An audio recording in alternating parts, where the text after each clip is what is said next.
this is Mark McKellar. I'm here with the famous Bradley Sutton. He is the face of Helium 10. He's extremely experienced and knowledgeable, and very excited to have him here. Bradley, how you doing? I'm doing just delightful. Thanks for inviting me.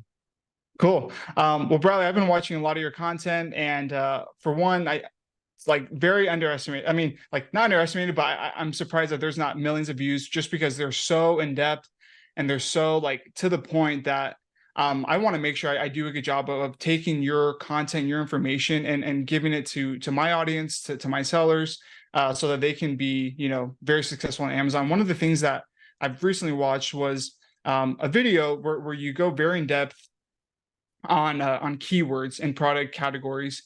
And one of the things that I saw you do was use the advanced filters, which I do sometimes, and a lot of people don't. Mostly we focus on like search volume, average review count, average price, average revenue, and that's it. But we don't use those advanced filters, and some of them I saw you use with your filtering out competitors and their revenue and their average review. And so I was wondering if maybe we can just do a quick example, maybe just to find one or two good products and maybe just if like maybe the pets or the baby category, Okay. using that method.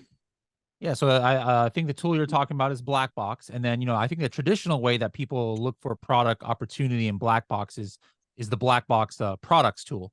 But what you were referring to is Black Box keywords. And that's like a kind of like under the radar tool that for product research, because people think of product research. Well, I got to find a product, but we've been teaching for a while that actually it's sometimes better to actually find the keyword and reverse engineer it. So I'm going to throw in some metrics here. Let me just put like let's just say we're looking for a keyword from 3,000 to 8,000. There's no magic number here. I'm just throwing in every time I do this, I do something different.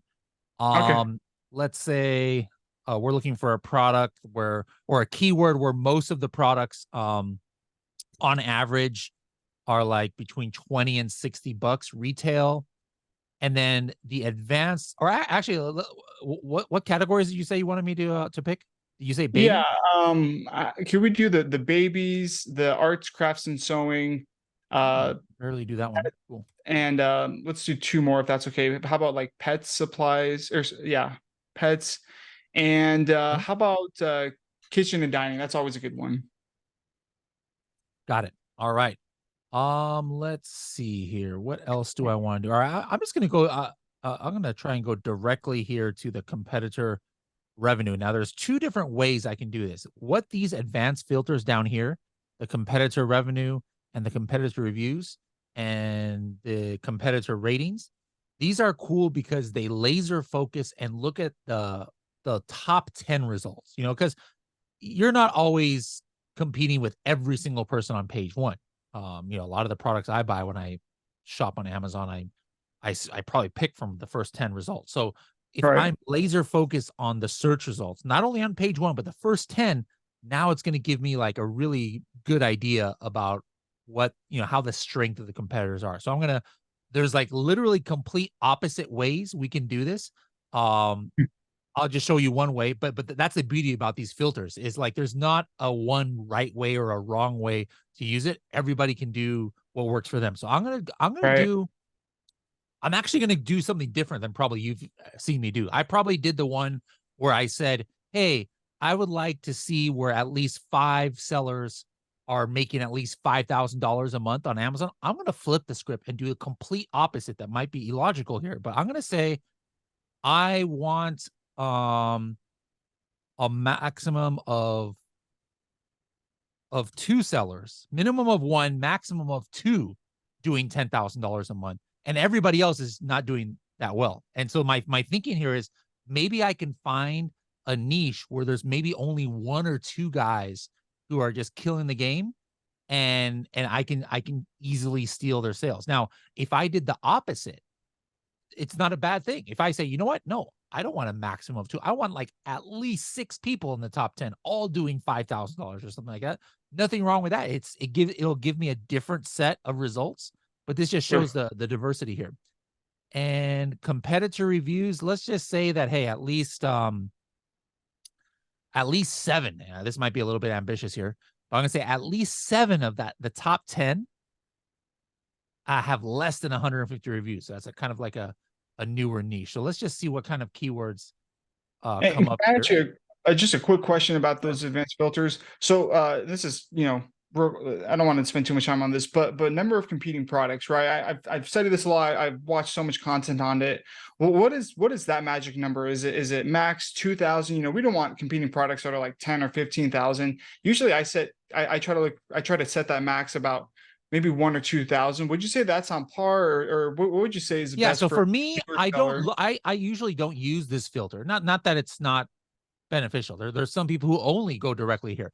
Where I do use this filter is like when I might want to find a keyword that has a max of like 300, like something crazy like that, because that means that all I have to do is get that, excuse Product me, launch. get that keyword in my listing, and I'm already Yeah, ranking for it. And by definition, because there's not even more than 7 pages. So yeah. that's when that metric really comes in handy. What competing products means is if I'm going to Amazon and I type in, let's just say, collagen peptides, we see here 1 to 48 of over 1,000 results. That means there's more than 1,000 competitors for this product. That means there's more than 1,000 products that are indexed for this keyword. But the reason why I don't pay too much attention once it gets over 300 is because, like, am I really competing with all those other people when you can't even see them in the search results? Because all I'm going to be able to do here is go to, I mean, it'll probably say to page 20. No, it even says all I can do is go to page 7, right? Now, I'm just going to guess on one here, but let's just say coffin letter board. Okay. Here we go. Wow, I picked a good one. Here's a keyword where there's only 115 indexed products. So if Wow. I would have put maximum 200 here in competing products in black box, and if I was in this category, yes, it would have pulled up this coffin letterboard. But now all of a sudden, this could be cool. Like, let's say this was, I mean, I know this is not too highly searched, but let's just say that there's 5,000 searches for this and only 115 search results. That usually is another indication that it's we're doing pretty good. Okay. Cool. Well, So thanks. let's Yeah, see. I'm glad you clarified that. Let's take a look and some of the oh my goodness, that looks like a super cool keyword. I'm definitely going to take a look at that one. I've never Robin seen. cat bed. Uh, almond cow. Like, is that maybe like a food? That's weird. That's kitchen and dining category we had picked. That's kind of weird. Um, let's see.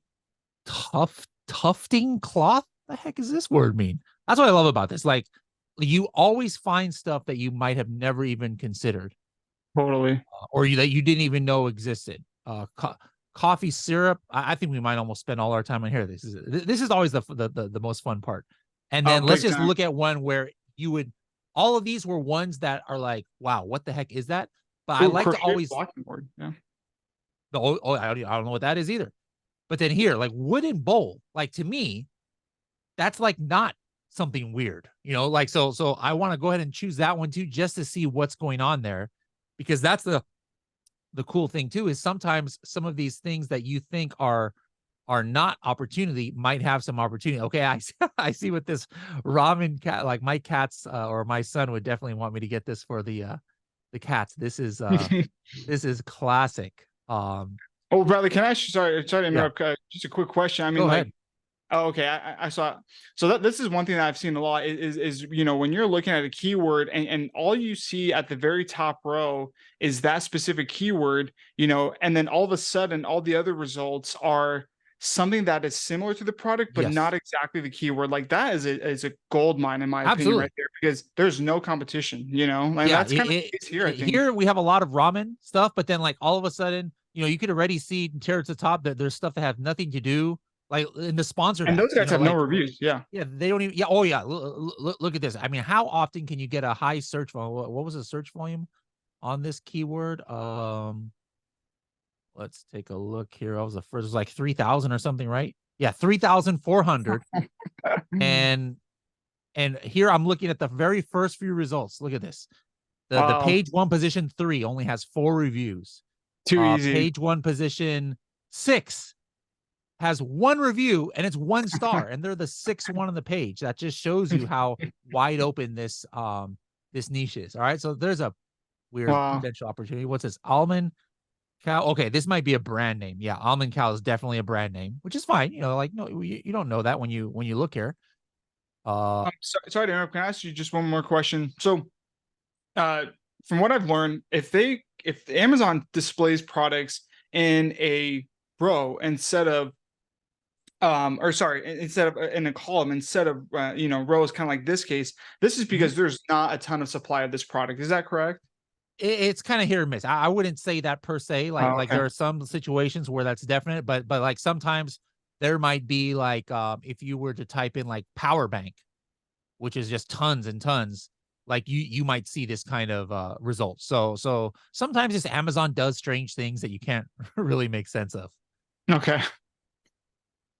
Tufting. Oh, this is a arts and crafts thing. No wonder why I didn't know what this is. Okay, I can see. Just I mean, talk about a simple product. If you have a supplier for this, like super simple. Look at Yeah. these people are selling hundreds a month, and they have 200 reviews, 30 reviews, 29 reviews. So there's that. Coffee syrup organizer. Oh, this kind of coffees. Yeah. Kind of okay. I was thinking for some reason just regular syrup. I was like, why would I only have 1 jar of syrup. Like, why would I need to organize it? Now I know this is something different. Okay. See, I mean, look at this guy selling 300 of these a month. 300 people are buying this a month, and they only got 40 reviews. And something super simple here. Um, interesting. And then the wooden bowl. Okay, now I see. It's like so. It's not just like a random wooden bowl. It's these like unique design ones. Interesting.